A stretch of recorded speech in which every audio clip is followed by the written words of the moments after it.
Coming up on News 4 Brockport, we'll tell you how the mayor of Rochester is cracking down on the opioid industry. Then we'll show you how the Momo Challenge has been affecting young kids across the nation. And finally, find out how the SUNY program plans on easing student debt.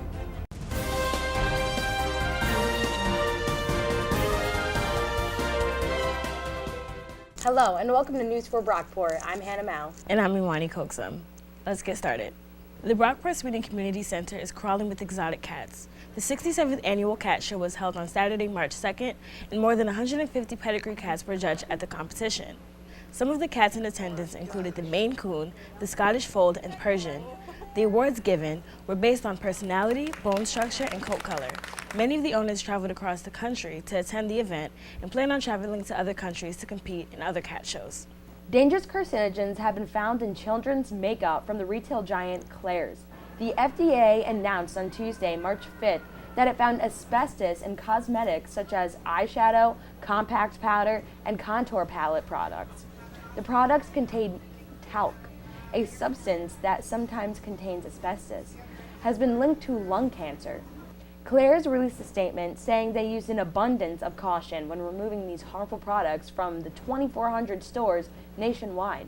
Okay, so this is completely devastating because I grew up on Claire's, all of Claire's products, and I love it, so I cannot believe that there's asbestos found this is in making Claire's me products. nervous. Like, what if we got something from this going on and we don't know about it? Those long-term effects are a thing. Yes, they are. Oh my God. But I honestly, that'll never stop me from wearing makeup. It's not. I love makeup too much.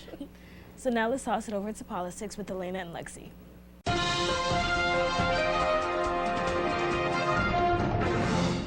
Hello and welcome to This Week in Politics. I'm Alaina Jonathan. And I'm Lexie Cutmore. This week we'll tell you how Rochester is combating the opioid crisis, gun laws that could change how you store your weapon, and more New York State legislation that could affect you. But first, a quick update on last week's news. As we stated in last week's newscast, Governor Andrew Cuomo has been pushing for the legalization for marijuana since late 2018. Although the details are still not very clear, New York State Legislature has started to discuss how they will work recreational marijuana into the annual budget. The budget proposal is due by April 1st. According to the New York State Department of Health, over 1,000 people overdosed on opioids in Monroe County in 2018. Mayor Lovely Warren plans on suing manufacturers, distributors, and other contributors to the opioid crisis. If the City Council votes to join the statewide lawsuit, it would come at no cost to the City of Rochester. Attorneys at Napoli Skolnick's PLLC in New York City are representing cities and counties in New York State to combat the effects that opioids have had in communities. New York State is cracking down on gun control laws once again. A bill was passed last Monday that would require gun owners with children under the age of 16 to keep their guns in safe storage units. Although the law doesn't apply to children 16 and under who have a hunting license, it aims to prevent children from having access to dangerous weapons in their homes. Failure to comply with the law is defined as a Class A misdemeanor and could result in up to a year's worth of jail time or 3 years probation and a fine of up to $1,000. The New York State Assembly voted last week to raise the smoking age and vaping age to 21. Cuomo's mission is to help reduce the impact of addiction and cancer in young people. He says that raising the age to 21 is the first step towards action. Many college students have an electronic cigarette called the Juul and have been addicted to the high levels of nicotine since arriving at college. With this change of legislation, it could make it harder for people under 21 to access e-cigarettes and other tobacco products, but doesn't necessarily bring an end to the problem. So, Alaina, how do you think this change in legislation is going to affect students here at Brockport?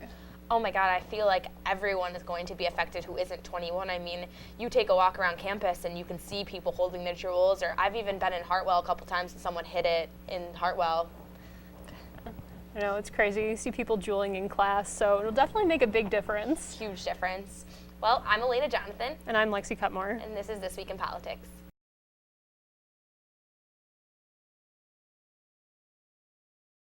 After nearly 6 months, a winner of last October's Mega Millions drawing has come forward to claim their prize. The winner, a resident in South Carolina, has chosen to remain anonymous. The winner has chosen to accept a one-time cash payment of $878 million. This will be the largest jackpot payout to a single winner in the United States history. Baseball season is right around the corner, and the Rochester Red Wings are unveiling some new plans for the upcoming season. On Tuesday, the minor league baseball team announced that they would be teaming up with the National Technical Institute for the Deaf and the Rochester School for the Deaf to celebrate Cultural Deaf Day. The Red Wings will celebrate the first Deaf Culture Day at Frontier Field on Sunday, April 28th. All of the team's caps and jerseys will be written in American Sign Language, and for the first time ever, portions of the game will be captioned on the video board. Yeah, so I think that this Deaf Culture Day is really important because I feel like all people should be included to do anything that they would like to, including sports. So, what do you think? Yeah, no, definitely. It's nice. And baseball, I mean, the season's coming around as well, so it makes sense. It's a great opportunity. And speaking of sports, let's toss it over to Kyle. The RIT hockey team just wrapped up their regular season, falling to Canisius 2-1 on Saturday, March 2nd. The Tigers, who have already clinched a spot in the playoffs, but were they able to clinch a first-round bye? Ben Vahey went to RIT and has the story. The Rochester Institute of Technology men's ice hockey team has high hopes for the postseason. The Tigers are currently within the top 5 spots in the conference and are hoping to go far. The biggest thing is we just got to come in with more intensity, I think, than last year. I think last year we kind of thought, since they were the last place team, that maybe it was going to be an easy series, and we learned that there's no such thing as an easy series in the playoffs. So I think we got to come in with a tougher mindset, and hopefully this year we can go deep. What sophomore Jake Hammaker is referring to last season is when the Tigers were bounced from the first round by Sacred Heart. This season, Hammaker has a higher goal he is thinking of for himself and his team. Personally, I mean, I don't think I've ever won a major championship with a hockey team before. So to do that with this team would just be incredible. And like the saying goes, champions walk together forever, and I want to walk together forever with these guys. The RIT hockey team has 2 goals in mind going into the postseason. Of course, shooting for the national title, but the most important goal as of now is a first-round bye in the playoffs. You know, I think that first-round bye is huge. It just limits the number of games that you have to win a championship, and I think if we can get that bye and just work that much harder for those wins and come out on top. Junior Adam Brubaker thinks the Tigers are ready for the playoffs if they keep playing hard. They played a nationally ranked team during the regular season, Arizona State. And while they couldn't beat the Sun Devils, Brubaker thinks that series was a game changer as the Tigers prepare for the postseason. I think that's a learning experience for us. You know we can play with the top teams now, and if we get through in the championship, we'll have to play against those top teams. So if we can keep that going, that's a good strategy for us. And during that series, Hammaker got an opportunity that he knew he couldn't pass up, getting to score a goal on a penalty shot. We do penalty shots after practice, and if you score, you keep going until there's only one guy left. So I don't know, this year I've just been pretty good at my practice, so coach would put me out there in games, and luckily against Arizona State, he put me out there and went in. Like Hammaker and Brubaker, senior captain Abbott Gerdukis has high hopes for the postseason. With one last chance to win a championship, Gerdukis thinks he can go out on top. We've had a good year, and it's just coming down to crunch time here heading into playoffs. I think we're all excited, and we're just trying to get to the top of our game so we can have a good playoff push here. But yeah, it's definitely been a good year, my last year too, so you want to make it the best you can. The Tigers are hoping to go far in the Atlantic Hockey Tournament, hoping to bring a national championship back to RIT. Reporting from the Gene Policini Center in Henrietta, Ben Vahey, Talon TV Sports.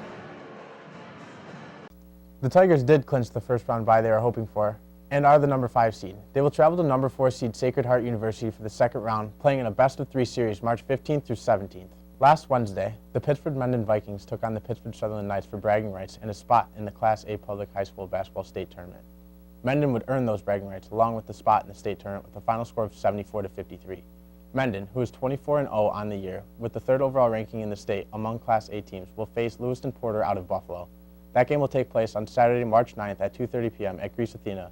In NBA news, the Denver Nuggets took on the Los Angeles Lakers in LA on Wednesday night. The game would end in yet another Lakers loss, pushing them further from the playoffs, as the Nuggets would go on to win 115-99 in a lopsided victory. It was not all bad for the Lakers, though. LeBron James passed Michael Jordan for the 4th place on the NBA's all-time scoring leaders list. James converted on a layup in the second quarter, pushing him past Jordan's 32,292 career points. James would go on to finish with 31 points, 7 rebounds, and 7 assists, as his team falls 6.5 games out of the playoffs. Okay, so I'm a huge LeBron James fan, so I'm super excited about this. Yes, it was really big news that he passed Michael Jordan to be 4th all-time in scoring now. Even though they were losing, it's still a really big accomplishment. This all just sounds so amazing. Well, thanks so much, Kyle, for the sports. Now back to news. If you're in school, thinking about going to school, or just graduated, debt is something that most college students have in common. Close to 44 million Americans owe more than $1 trillion in student loans. The State University of New York is trying to do something about that. SUNY is introducing Smart Track. It's a series of courses that teach financial literacy and helps to educate students about college loans. It helps to inform students about what they borrow and encourages them to only take what they need. In addition, it sets up a plan for repayment while still in school. For most students, this program could be the first time learning about financial responsibility. The college loan process is usually the first time students are introduced to loans, and it can be hard to understand. Smart Track also helps teach students how to overcome financial difficulties while in college. Data shows that schools with Smart Track completed have lower federal loan default rates than schools without Smart Track, of course. If this becomes a popular tool, the United States could possibly see lower student loan debt in the upcoming years. This past Wednesday, Brockport hosted its annual Jobs and Internships Fair at the Cirque. The Jobs and Internships Fair is the largest event of its type on campus.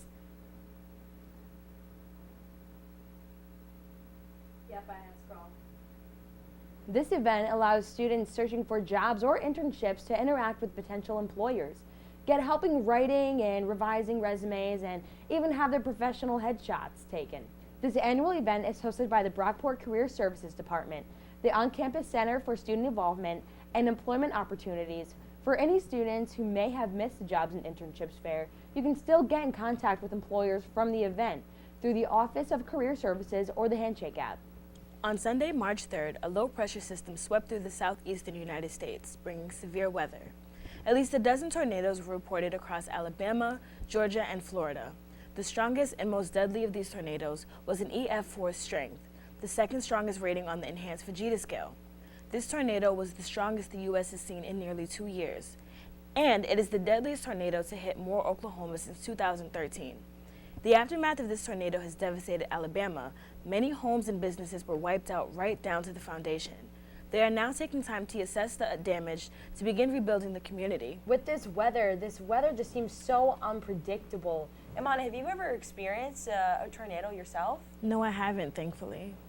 It's scary. It's definitely scary, and you know it's very unexpected too. You never know what's going to happen.